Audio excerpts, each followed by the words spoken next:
My dear Nigerian youth, I'm very angry. That is why I'm addressing you. You are the source of my anger, and I want to vent my spleen. Maybe not to you directly, but to the arrogance of your ignorance. You sit in front of the computer and rant all day through social media, but every click you make money not for yourself, but for Mark. Yes, Mark Zuckerberg, the owner of Facebook. With every megabyte of data you spend complaining and maglaning, you make stupendous bulk of money for telecommunication companies. Over the next 2 years, the number of Nigerian millionaires will jump by 47%. But most likely you are not going to be among, because you are too busy whining and complaining. And about 60% of Nigerian, over 170 million population, are below 35 years. Oh, what a waste. By the way, Mark was 19 years when he started Facebook. African youngest billionaire Archie Tuka is 31 years. He escaped from the Rwanda genocide and relocated to Uganda, where he started an IT business.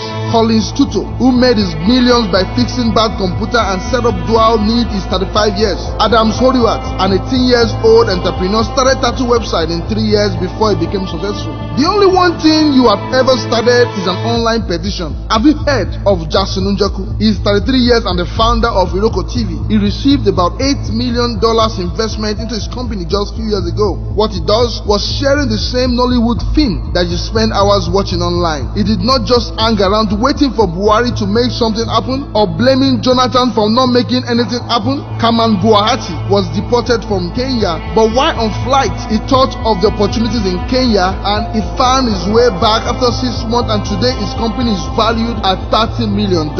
He is 36 years. Have you heard of Chinedu Echoram? Apple just paid him about $1 billion for his app. He's a Nigerian like you. What he did was to attempt to fix a problem, but for you, the only one thing you fix are your nails or your hairdo. Chinedu moved from New York in 1995 and found it difficult to navigate the city with ease, so he developed Poop Stop to fix the problem.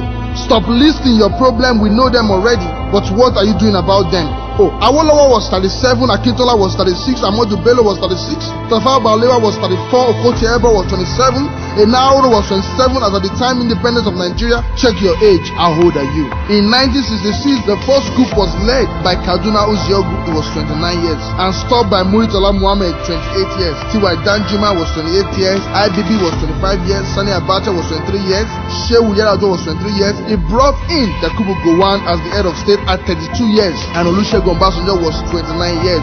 Many of you are in their 40 yet still sag their trouser. Of course, you all know Lina Keji. You spend hours, hundreds of hours on a blog laughing and commenting while she smiles wave to her bank. She just built a fantastic house for her father in the village just by you clicking on her gossip and sharing. Your day is not complete without a store by her blog. She was broke as you are, but she turned her hobby into a business.